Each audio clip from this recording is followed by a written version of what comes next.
Brothers and sisters, give your loudest clap offering to Jesus. Come on. Come on, everybody, louder. Hallelujah. Hallelujah.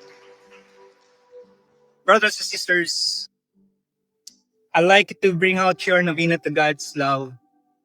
Napakaliit, pero very powerful. Amen?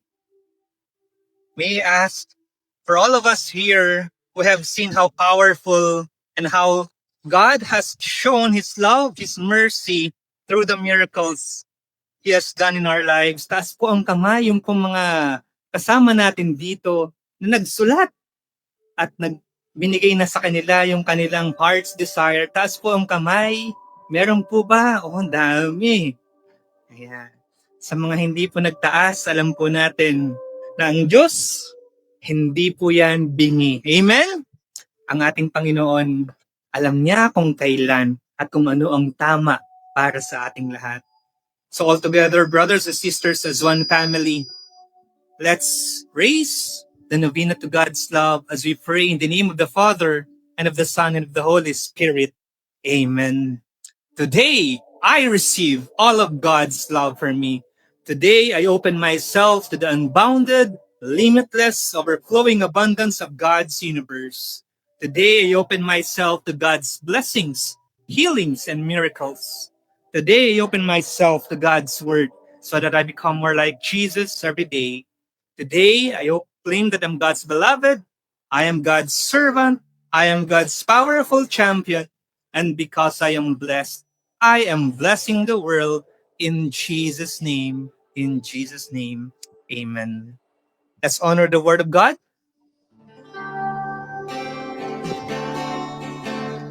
Thy word is a lamp unto my feet, and a light unto my path. You may sit down, brothers and sisters. On your way down, tell the person beside you, God will speak to you today.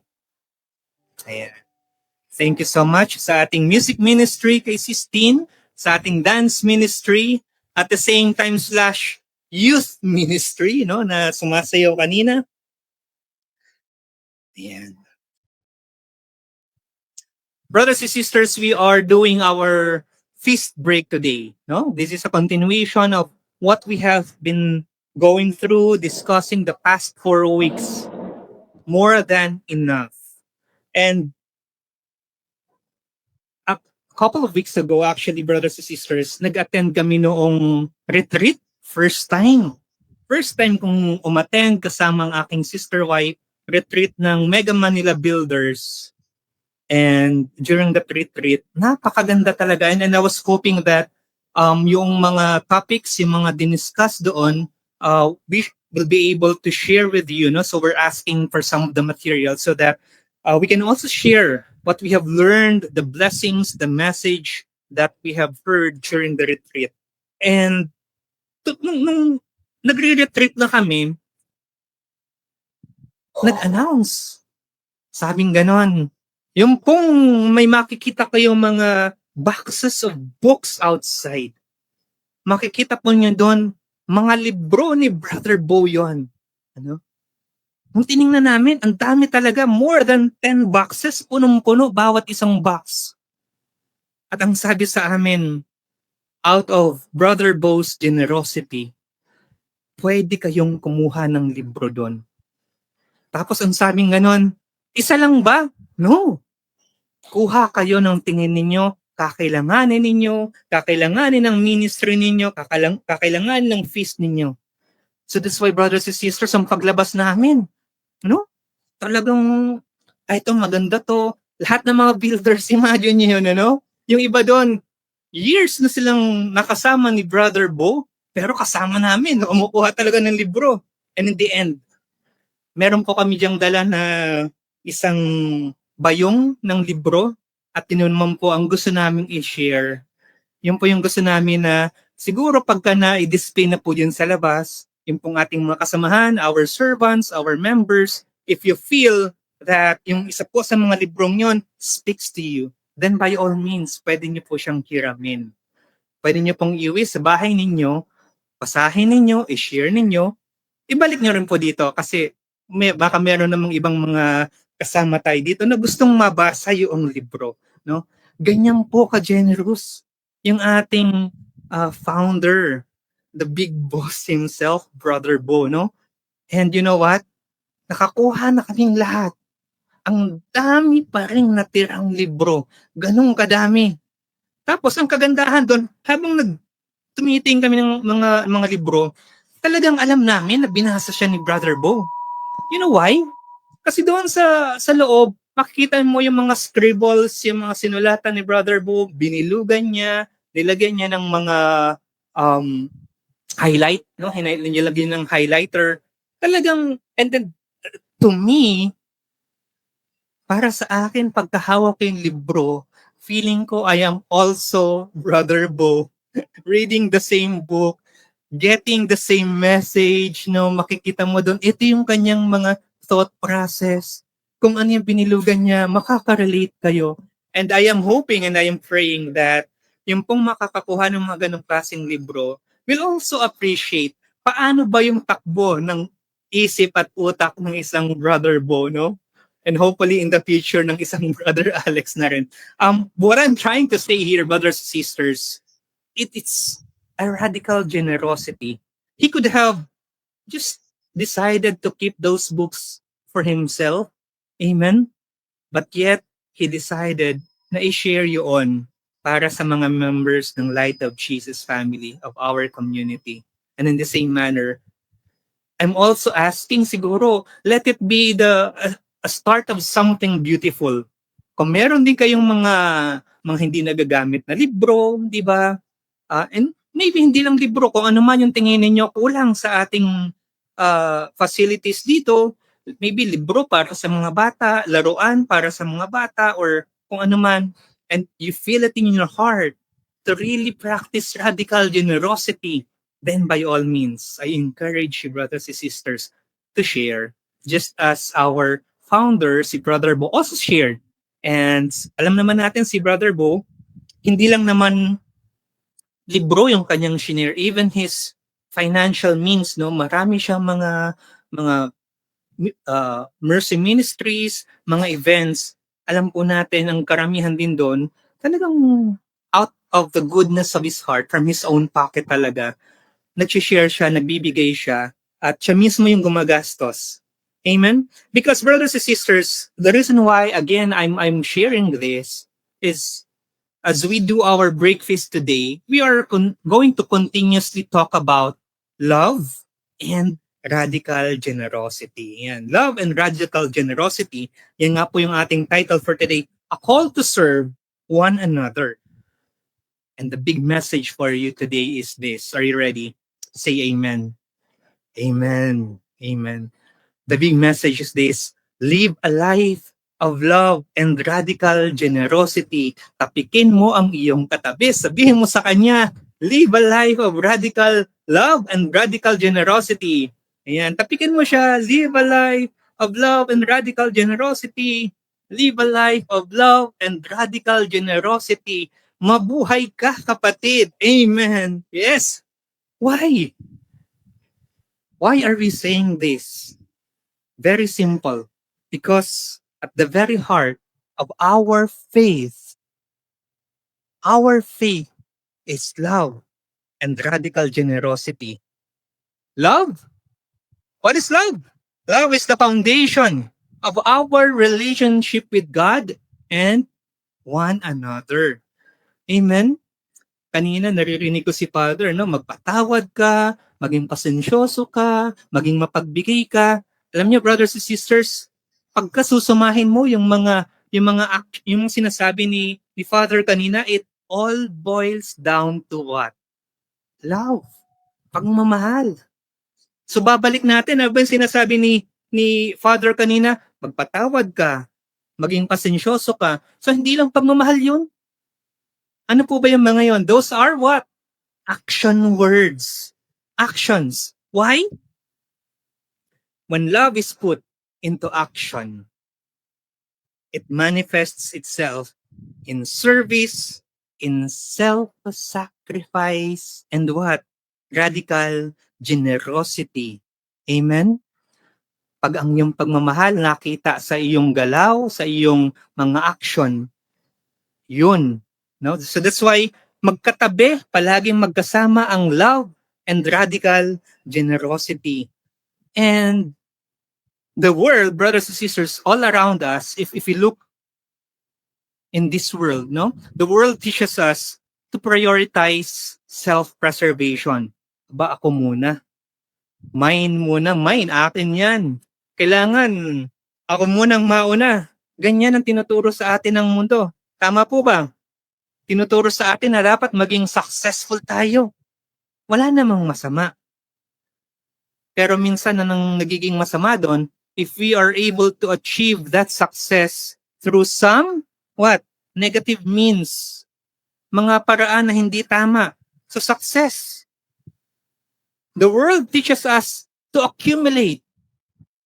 Accumulate wealth, accumulate material things, accumulate power, lahat yan. Lahat pakabig. Akin yan. Kailangan muna ako ang nasa taas. Brothers and sisters, our faith, the kingdom of God, teaches us differently. Something that is really radical, no? At ano po ito? That true joy and fulfillment come not from what we take, but from what we give. Kung ano ang ibinibigay natin sa kapwa natin. Why? The greatest happiness. Ito po, brothers and sisters, pakinggan po natin ito.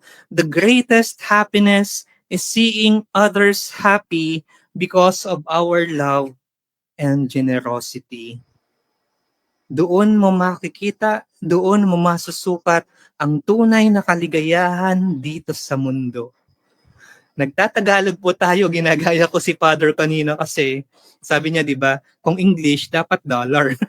Pag Tagalog, peso tayo. But again, brothers and sisters, that is the measure of true happiness, greatest happiness. And this is the kind of love that even Jesus Christ demonstrated. Tama po ba? Do I hear an amen? Amen. This is the kind of love that brought Jesus up there on the cross. Radical generosity. Yung by giving himself, by sacrificing himself, self-sacrifice. Yan ang tunay na example ng radical generosity.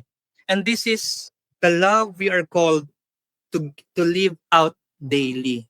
Hindi naman po ibig sabihin na magpapako din tayo sa krus, but in trying to imitate Jesus, we try to imitate how he lived, how he was able to show that radical generosity and how he was able to exemplify it. Brothers and sisters, ito po, ano? Ito yung isang example na binigay na libro ni Brother Bo, Happy Thoughts. Napakaganda din po ng librong ito. I was supposed to bring another book, and it is a book by Leo Buscaglia. Sino po dito yung familiar dito sa author na ito? Leo Buscaglia. He's one of the authors about love, about living, about learning, about loving, no? Kaya yung isa po sa mga libro niya, ang title, Love. Yung isa naman, ang title, Living, Loving, and Learning.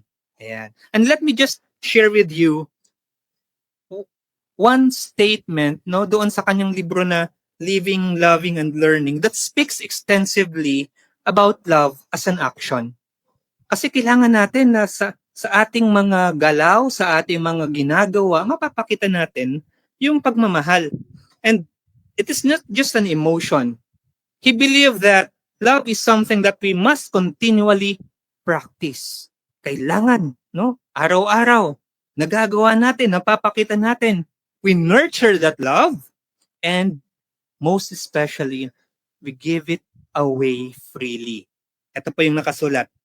Too often, we underestimate the power of a touch, a smile, a kind word, a listening ear, an honest compliment, or the smallest act of caring, all of which have the potential to turn a life around. Kaya po sa puntong ito, at this point, I'd like you to stand up and let's practice, let's practice this. Mapapakita natin sa ating mga kasama through touch, a smile, a kind word. And let me just read to you. Ito po yung sinasabi ko kanina. Ayan, libro ni Brother Bo. At yung isa sa mga in-underline na niya dito, ayan, ang sabi dito, to be with those we love is enough. Tingnan mo yung katabi mo. Yan ba yung taong mahal mo? Yes, amen. Lalong-lalo na ngayong Valentine's Day, And I'd like us to just move around, maybe spend 3 minutes. Just look for that person who we feel kailangan ng touch, kailangan ng smile, and kailangan ng words of encouragement. And tell that person, you are more than enough. Sige po. Let's just move around.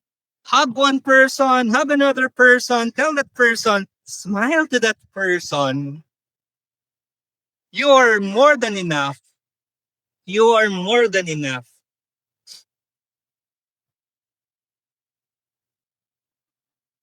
You are more than enough. Amen.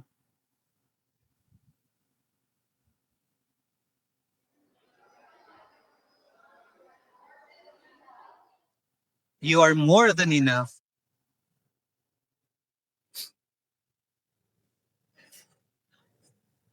Ang sarap sa pakiramdam na you also share something of yourself. Wala ka namang ibang binibigay, di ba? Kung hindi yung mahigpit na yakap, matamis na ngiti, yung touch. Mas lalo ka pang nadadagdagan. You feel happy, amen? Amen. Ayan. You are more than enough. My dear friends, let this be a beautiful reminder. Let this be a beautiful reminder that generosity, radical generosity, and by the way, you may sit down. Thank you. Ayan. Radical generosity, hindi lang po yan sa pagbibigay ng pera, pag-aalay ng mga possessions natin. Radical generosity is also about giving of ourselves. Something of ourselves. Pagmamahal, ngiti, our time, our compassion, and our love. As simple as that. That is also a measure of love, a measure of radical generosity. Do you agree? Amen? Taas ang kamay ng nakaramdam ng kasiyahan. Yan. Nung niyakap ng mga kanilang misis o mister, pag-uusapan po natin yan, as we talk about how do we practice, how do we nurture, how do we show love and radical generosity. Let me share with you some pointers, First, serving our families with love. Hindi ko alam kung it was a few weeks ago, I heard, I think it was Father who mentioned that if you want to change the world, go home. Go home. Sabi niyang ganon. Actually, si Father Pau, yan naalala ko na. If you want to change the world, go home and be with your family. Why? Because the basic foundation of a society is your family.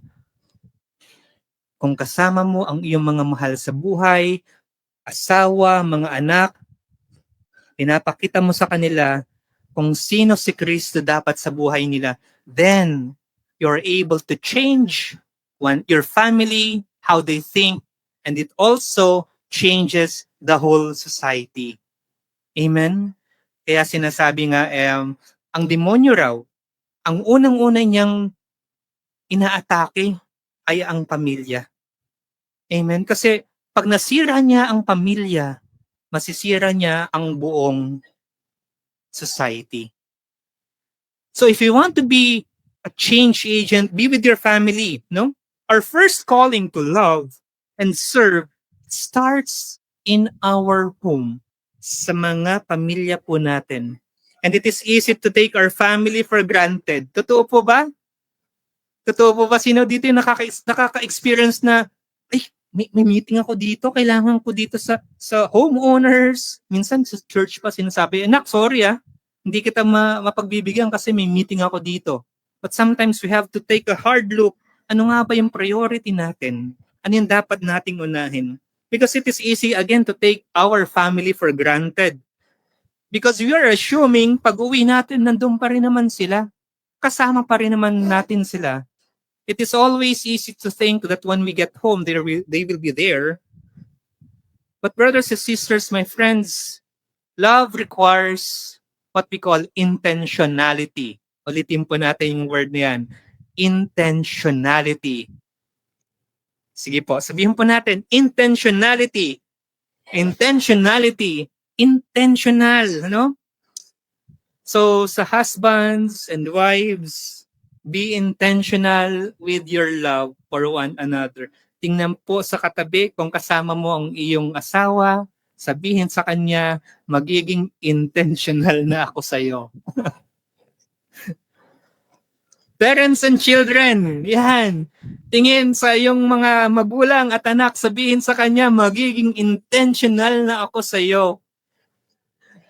Sa ating mga kapatid, no, sa our siblings, because why? Each relationship is an opportunity to serve one another with humility and grace. Intentionality. You have to be intentional. Sabi kanina ni Father doon sa mga mag-aasawa ulit, di ba? No? Kailangan maging pasensyoso, di ba? Nalimutan niyang sabihin kanina, dapat magkaroon din kayo ng communication. Di ba? Amen? Kaya ang isang advice sa mag-asawa, huwag kayong matutulog nang hindi kayo nag-uusap. Pagka nagkakaroon kayo ng mga konting away, huwag daw kayong matulog hanggat hindi kayo nag-uusap. Kaya minsan yung ibang mag-asawa, 3 araw na, 5 araw na, wala pa ring tulog. Ayaw nila mag-usap, no? Communication, that's very important. Alam nyo, kami mag-asawa, 24 years na po kami na magkasama. Communication, very important. Kaya naman sa loob ng 24 years, hindi kami nag-aaway. Di ba? Sa loob ng 24 years, wala kaming communication kasi hindi naman kami nag-aaway. But kidding aside, balik tayo dito, brothers and sisters. Ephesians chapter 5, verse 25. It says here, husbands, makinig. Mga asawang lalaki, importante ito, ha? Love your wives, just as Christ loved the church and gave himself up for her. Amen? Taas ang kamay ng mga asawang lalaki dito. At kung katabi mo ang iyong asawa, sabihin mo sa kanya, yakapin mo. Sabihin mo sa kanya, I love you. Ayan. Love your wives.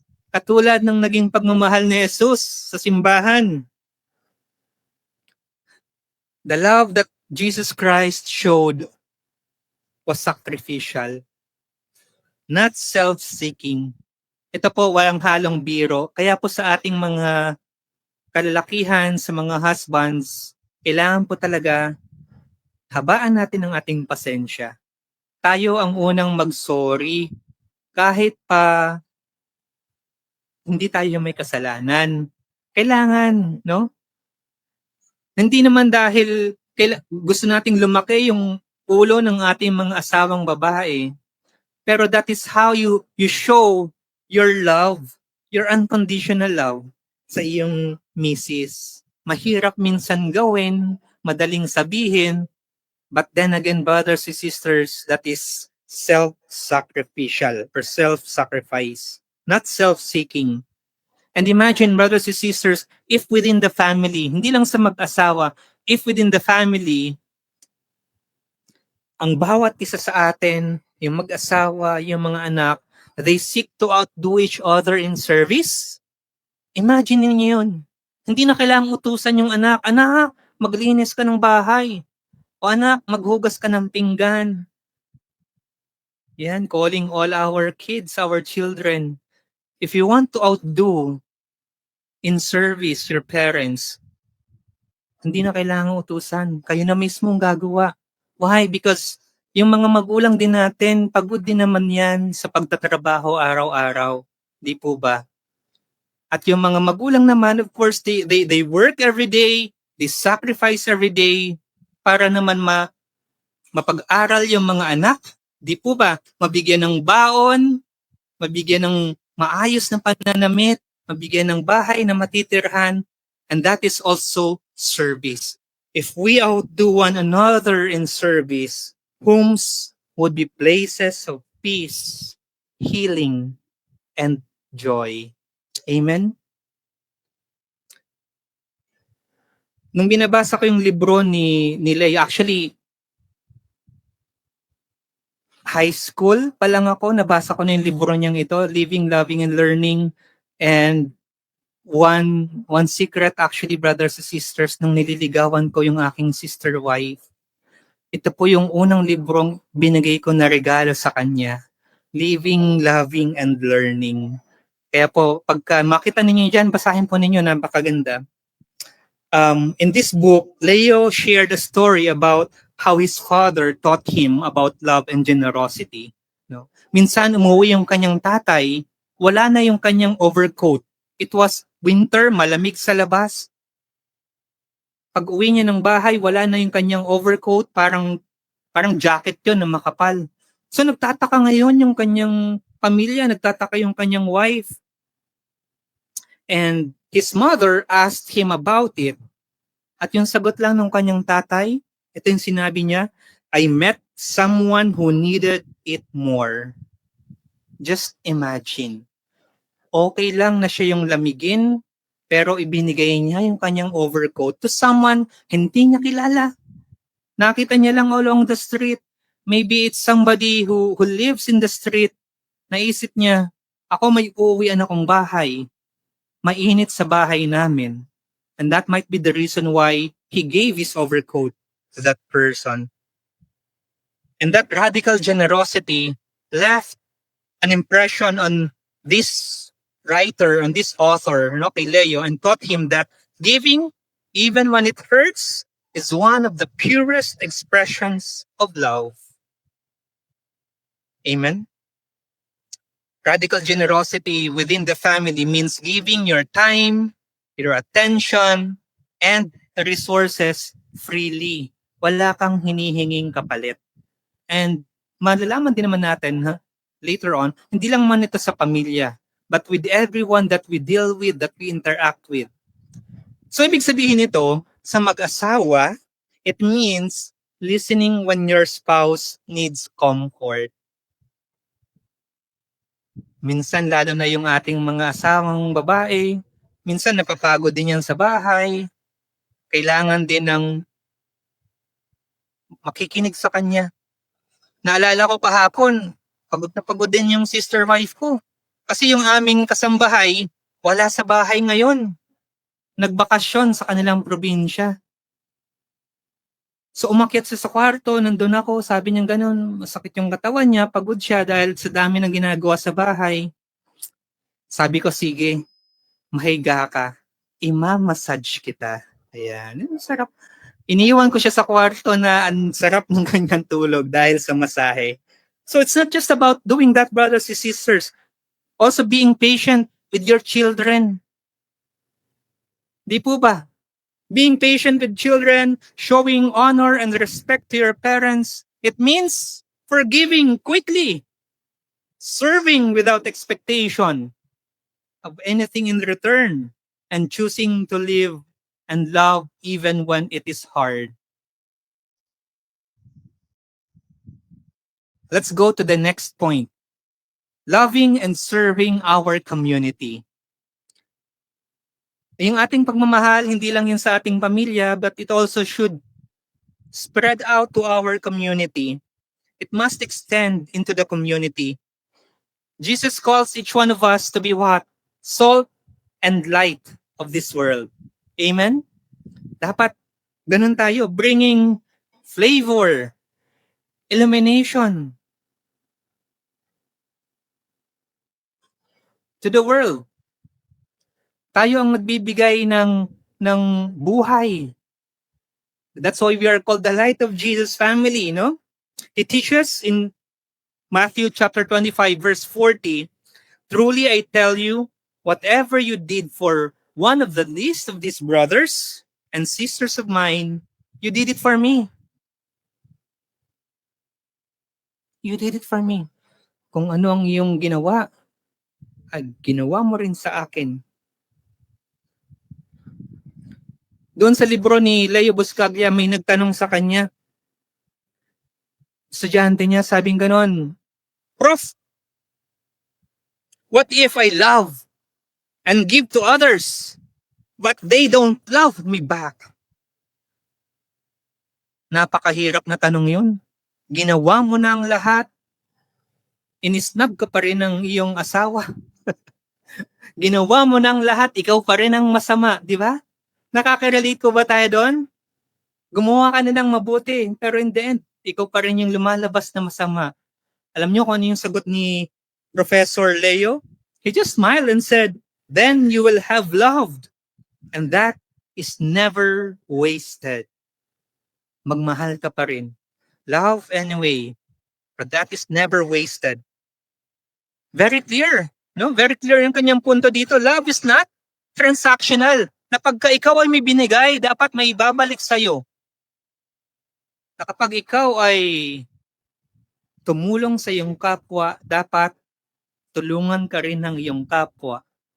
Na pag ikaw ay nagbigay ng 100, dapat may bumalik sa iyong 200. It is never transactional. We don't give in order to receive. We give because love demands it. Love demands it. Tapikin mo ang iyong katabi, sabihin sa kanya, give love today.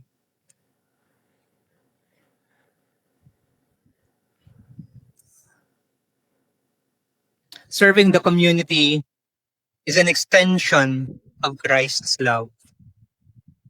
Maraming paraan how we can serve the community. We can volunteer. Maraming mga civic organizations. We can volunteer. We feed the hungry. Yes. We mentor the youth. What else? Simply being a listening ear to someone who is in pain. If you know how to give counseling, you can counsel or just be a listening ear to somebody. These acts of service demonstrate God's love in tangible ways. It is through actions. Ito yung mga hinihingi sa atin. May pakita yung ating pagmamahal through our actions. And radical generosity means stepping outside of our comfort zones and being willing to pour into others na hindi tayo nag-expect anything in return. That is radical generosity. Very good example, brothers and sisters, no? In Luke chapter 10, verse 25 to 37. Ano po yung kwento dito? This is all about the Good Samaritan. Itong Good Samaritan, di ba? May somebody who was robbed along the road. Marami nang dumaan. Hindi pinansin, no? May nandun nakalugmok, maraming sugat. Nawawala yung kanyang mga ari-arian, kanyang possessions. But the Good Samaritan, what did he do? Tinulungan niya. Nakita niya, kawawa naman. Meron siyang pupuntahan, meron siyang kailangan gawin. But he decided, the Good Samaritan decided to help. And not just to just bring that person up. Anong ginawa niya? Sinamahan niya. Tinulungan niya. Hinanapan niya ng kung saan pwede magstay at magpagaling. Itong tao na binugbog. Itong tao na ninakawan. He sacrificed his time, his resources. He paid for the place where this guy can stay. Imagine, hindi niya kilala, pero siya yung nagbayad. And his own comfort to help a stranger in need. He could have decided to just go along his way just like the rest. Wala namang mawawala sa kanya. And yet, he decided to help. And this is what love looks like in action. Third point, radical generosity is dying to self so others may live. Again, at the core of radical generosity is the concept of dying to oneself. And Jesus said in John chapter 15, verse 13, greater love has no one than this, to lay down one's life for one's friends. Hindi naman kailangan maging physical ito, katulad ng ginawa ni Jesus. No? But this also means putting others before ourselves. We sacrifice our own needs, our own wants. We sacrifice our own resources, our own time, and we prioritize other people. Inuuna natin yung mga mahal natin sa buhay. Inuuna natin yung pangangailangan ng mga kasama natin. Inuuna natin ang pangangailangan ng ating brothers and sisters sa community. That is the joy of self-giving.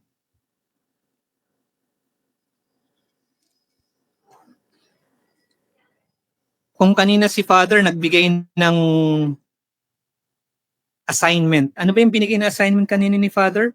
Nawala sa isip ko? Forgive, di ba? Forgive. Alam nyo, pag ikaw ay nagpo-forgive, you do not just do it through words. Nauuwi ka sa bahay, sabihin mo sa taong nagkasala sa'yo, pinapatawad na kita. Dadagdagan ko yung assignment ni Father. When you forgive, you also show it through your actions. You hug the person. Amen? Yan po yung ating assignment mamaya pag-uwi. Kung sino man yung taong yon, when you forgive that person, dagdagan ninyo, yakapin ninyo ang taong yan. At kung ang taong yan ay nandito ngayon pa lang, gawin nyo na. Yakapin nyo ang taong yan. Why? Because I believe, brothers and sisters, radical generosity can be cultivated through daily practice. Kailangan araw-araw ginagawa natin yan. Para yung muscle. Diba? Ang muscle, pagka hindi mo ginagalaw, hindi mo nagagamit, lumiliit. Kaya dapat kailangan na-exercise yung muscle na yan. Kailangan araw-araw na igagalaw yan, napapractice yan, so that it can grow stronger the more we use it every day. Just like love and radical generosity, we have to practice it. We have to nurture it daily. And Jesus himself is our greatest example. In Philippians chapter 2, verse 5 to 7, basahin po natin to. Yan. Have the same mindset as Christ Jesus, who being in very nature God, did not consider equality with God something to be used to his own advantage. Rather, he made himself nothing by taking the very nature of a servant. Jesus did not just teach radical generosity. He became the very example of it by living it every day of his life. Radical generosity by dying on the cross for each one of us. For our salvation. Radical generosity, no? By healing the sick. Radical generosity by feeding the hungry. Radical generosity by resurrecting himself and overcoming death, showing us that love can conquer all. Amen. He lived it, brothers and sisters. Tapikin mo ulit yung nasa tabi mo. Sabihin mo sa kanya, isabuhay mo. Isabuhay mo. Yan, tapikin mo yan. Mga nasa unahan, isabuhay mo. Another point, supporting the community through giving. Very important. Radical generosity is also including supporting the church and the community through our giving. Marami po ito, financial means, our talents, our treasure, our resources, our time. In Proverbs chapter 3 verse 9 it says, "Honor the Lord with your wealth, with the first fruits of all your crops." Bakit? Because the church, brothers and sisters, through our giving, it enables our ministries to grow. It supports our need and allows us, as one family, as one church, to continue spreading God's love. Amen? Sa ating pagsuporta, sa ating community, sa ating simbahan, hindi po lahat yan. Kung ano yung programa ng ating parish, ng ating church, ng ating community dito, lahat po yan, let's be realistic, kailangan ng ating suporta. We are not meant to hoard love, but to share it. It is not love when you do not share it. Amen? And this applies to our resources as well. Kailangan ibigay mo, i-share mo yan. Katulad nung kwento na shinare ko kanina, yung sa tatay ni Leo, binigay niya yung kanyang overcoat to somebody who needs it. We too, brothers and sisters, are called to give beyond what is comfortable. Minsan mahirap. Di po ba? Mahirap na kung ikaw ay magbibigay, iisipin, kailangan ko rin to eh. May gagawin ako, importante. But when you give, when you love radically, then you answer that call. In fact, brothers and sisters, si Paul, he reminds us in 2 Corinthians chapter 9, verse 7, each of you should give what you have decided in your heart to give, not reluctantly or under compulsion, for God loves a cheerful giver. Last week, napag-usapan din natin ito, di ba? That whatever you give, it should be from your heart. Hindi yan dahil somebody is pushing you, somebody is forcing you to give. No, we give out of the goodness of our hearts. Why? Because it is an opportunity to participate in God's work. Dahil alam natin yung contribution po natin, maraming mga buhay ang nababago because of what we can give. Kung ano man yung ating kayang ibigay, rest assured that it is used to help others, to change lives, to bring people closer to God, because it is our mandate as Christians, as followers of Jesus, to bring hope, to strengthen the family, and to change lives through our love and radical generosity. Brothers and sisters, our church, it spends millions, hindi lang peso, no? It spends millions of dollars worldwide for its charities, for its ministries. Huwag na nating tingnan yung kabuuan ng simbahan. Pumunta na lang tayo dito sa ating community, the Light of Jesus family, no? When we were in our retreat, si Brother Hermie, he was also sharing. If I'm not mistaken, he was telling us that in a year, doon lang sa isang mercy ministries natin sa Anawim, we spend millions. Ang pagkakaalala ko nasa 30 plus million eh. So brothers and sisters, bumalik na tayo. Dito pa lang sa feast, sa LOJ, we spend millions of pesos to support our mercy ministries. And you know what? We do not ask people, are you Catholic? No? We just ask people, may matitirahan ka po ba? Kung hindi, dito ka. We ask people, are you hungry? We ask people, are you thirsty? Hindi po natin sinisino kung sino ang ating binibigyan ng tulong. And that is love in action. That is radical generosity. The joy of giving, finding true happiness in serving others. Sino po dito ang gustong maging masaya? Taas ang kamay. O, di ba? Sino ba naman ang sasabihin, Brother Alex, ayoko, gusto ko maging malungkot lang ako. Paggising ko pa lang sa umaga, nakanguwi na ang mukha ko dahil malungkot ako. Gusto natin maging masaya. Many people search happiness, and sometimes we search it in the wrong places. We search for it through our status, our possessions, our achievements. Yes, maybe for a while, magiging masaya ka. But after a while, bumabalik na naman. Parang naghahanap ka. Nararamdaman mo kulang. And I can attest to that. Minsan may ma-achieve ka. Pagkatapos later on, parang wala na. Normal na. But true joy is found in giving. In Acts chapter 20, verse 35, it is more blessed to give than to receive. When we give, we reflect the heart of God. Tapikin mo ulit ang nasa tabi mo. Sabihin mo sa kanya, yes, receive God's love,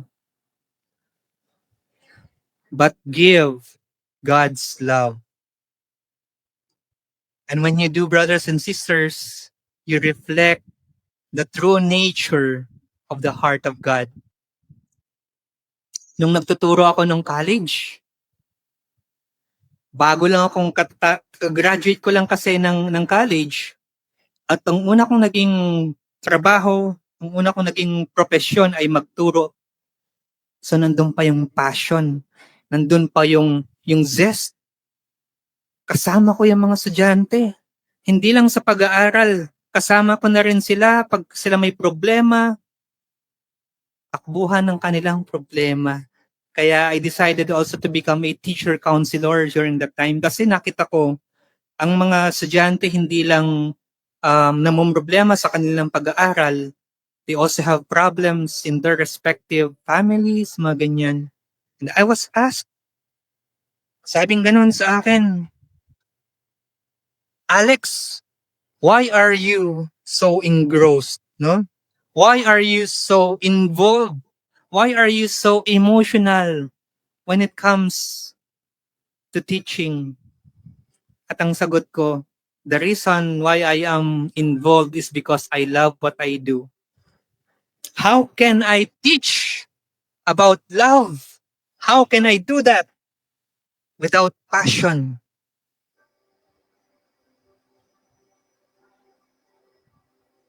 And that same passion, brothers and sisters, should fuel us, our acts, our actions of generosity.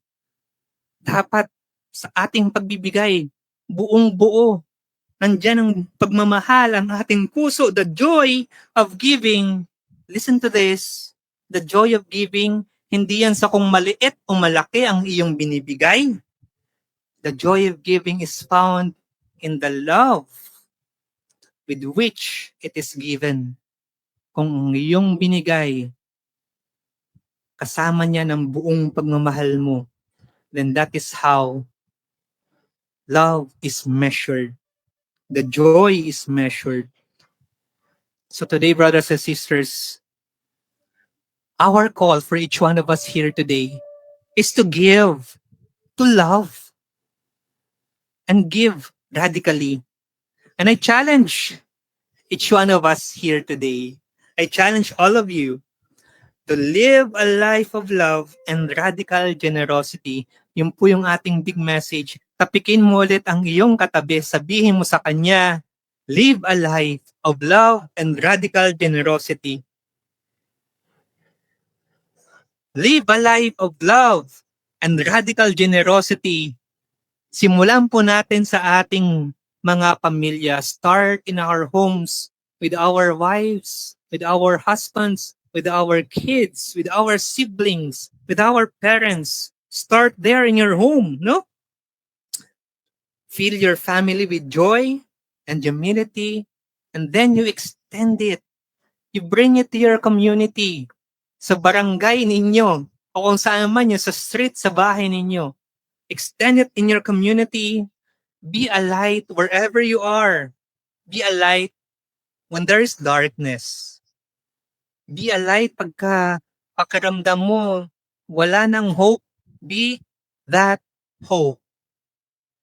Be the bearer of light.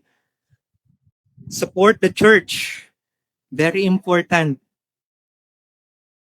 Dito po sa ating community, inaayos ko lang po yung yung financial report, but I also plan to, if not next week, before the end of the first quarter, may share ko rin po yung ating financial status, no? Support the church through your gifts. At hindi lang sa financial way of supporting, of course, through your time, through your resources, through your gifts.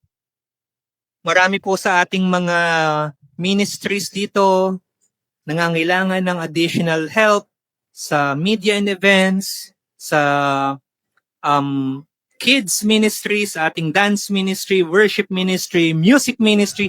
Aba, kung kayo po, merong naitatagong galing, i-share po ninyo yan. Sa atin din pong intercessory, maraming salamat din po. Alam nyo, our intercessory ministry, hindi po masyado nating nakikita dito. But all throughout the Mass and all throughout, our talk, nandiyan po sila pinapanalangin that this place will be covered by Jesus, by His presence. Amen. That we all come out of this place blessed and that we are able to listen to God's message. So maraming salamat po. Again, this is a call for us to also serve through our ministries. Let us follow Christ's example who gave everything so that we might have life. May I invite you to stand up, brothers and sisters. And this is our call as we prepare ourselves.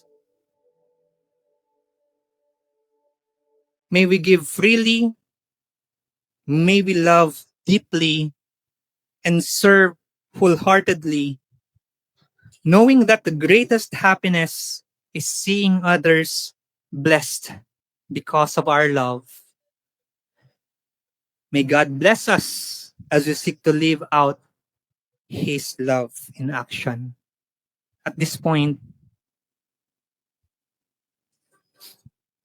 sino po yung merong heart? Yung pong walang heart, taas po yung kamay, yung hindi po nabigyan. May lalapot po sa inyo para bigyan kayo ng heart. Ayan. Random po yan, binibigay. Yung iba kasi, binubuksan. Ay, ito, maganda to. No? Just take one heart randomly and you will see this beautiful heart-shaped card. Kanina pinabuksan ito ni Sis Tina, nabasa po natin yung kung ano yung message ni God for us today. Let me just share with you what I have received from God today. Napakaganda po nito. Hindi ko po ito pinili. Binigay lang talaga sa akin. And I really believe this. It says in Isaiah chapter 43 verse 1, "You are mine, I have called you by name, and you belong to me." I know it in my heart that this message is not just for me, but for all of us here. We are called, brothers and sisters, to be a reflection, an image of Jesus, to be the light and salt of the earth. So I'd like you to quickly take a look at the message again. Maybe spend 30 seconds, 1 minute to just reflect on that message. Ano ba yung sinasabi sa iyo ng Diyos ngayong araw na ito? What is His personal message to you? I'm sure that it is filled with love, with grace, and assurance how God loves you and looks at you. You may sit down because in the next few minutes, I'd like you to spend maybe 1 minute, 2 minutes at the other side of that heart, of that car, blank space po yan. I'd like you to write ano naman ang iyong gustong sabihin sa Diyos. Write it down. Whatever it is, kung anong sinisigaw ng iyong puso, as you reflect on what God is telling you today, His message for you today, I'd like to write down your response to that message. This is your opportunity to pour out your heart to the Lord. It is just between you and God, brothers and sisters. Wala pong ibang makakabasa niyan. Hindi po yan gagamitin against you. Just write down what is in your heart. Express your gratitude. Express your love. Or even the hopes and prayers that you have in your heart. Hindi mo siya maisigaw, but in your writing, shout it out. Let God listen to you. Let God hear you.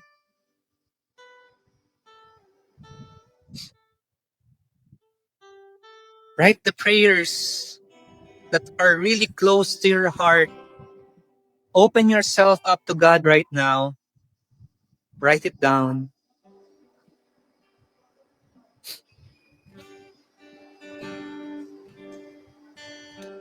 It is between you and God. God knows what is in your heart. Open your hearts to Him today.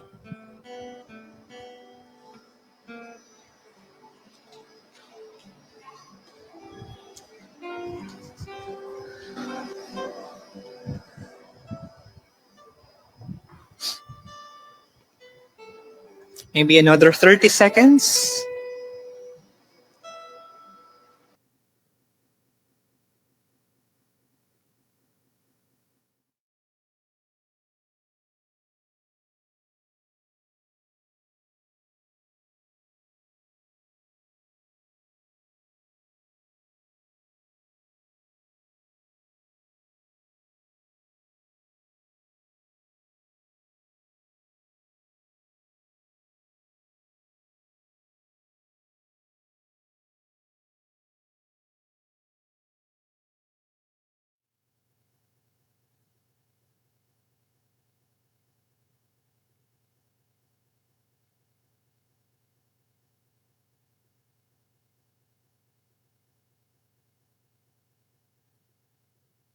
Like you to break it into two.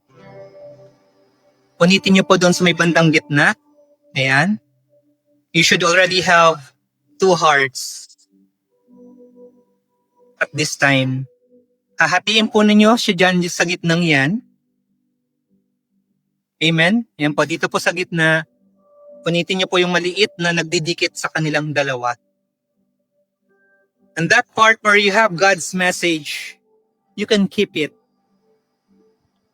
Keep it in your wallet, keep it in your bag, bring it along with you anywhere you go. Share it with your family maybe later on.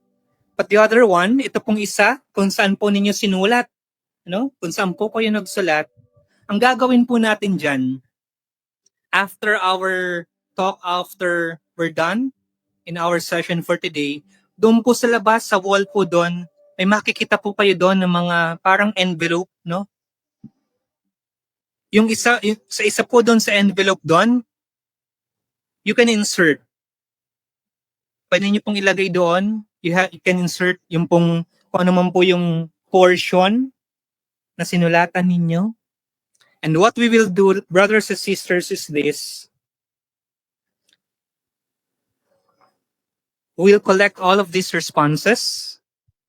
And then at the end of the month, we will pray over them together as a community. Yun po yung gagawin natin. We will collect everything And then as one family, at the end of the month, we will pray over them. Brother Alex, end of the month pa, hindi po. Katulad po ng ating mga prayers every day during our sessions, lahat po yan naman kasama sa intercessory ministry natin na it becomes part of what they are praying for. At the end of the month, no, magkakaroon lang po tayo siguro ng parang small event just to pray over this. May I invite you to stand up? And perhaps let's just offer our hearts to God once again. Lift up the heart where you have written your prayers, your hopes, anything that you want to tell God. And let us just lift this up to God and tell Him, Father God, thank you so much for your message for me today. Maraming salamat po for calling me as your son, as your daughter. And as I lift, Father God, my heart's desire, my prayers, the hopes, maybe for some of us here, ang sinulat ninyo dito, miracles that have yet to happen, problems with family, problems with finances, pagpapasalamat sa kung ano man ang inyong natanggap, kung ano man yan, let's just lift them up to God. And as one family, we tell God, Father, we lift this up to you. We know, Lord, that whatever that is written here, may it be thanksgiving, may it be supplication, may it be miracles. You are already working your wonders, even while I am asleep, even while I do not know what yet is going to happen. I believe, Father God, that you are already there in my future, preparing the way for me. And as we end our talk today, brothers and sisters, let's continue to pray. Thank Jesus. Let's all thank Jesus. Jesus, thank you for your unconditional love, for your radical generosity. You are the true example, the true model of what radical generosity is all about. You gave yourself up to me. Namatay ka, Panginoon, para sa akin so that I will be saved from my sin. And today, Jesus, your call for love and radical generosity, I say yes. My yes, Lord, may be difficult for me. So that's why, Jesus, help me. Help me so that I can show and I can imitate you the way you have showed your love and your radical generosity. May I be able to give myself, die to myself, share whatever I can, my time, my resources, my finances, to everybody. May I be able to extend hand to that person who needs it the most. May I be a reflection of your love in my family, in my community, in the light of Jesus' family, always seeking to bring joy and hope wherever I go. This I pray in your mighty name, Jesus. Amen and amen.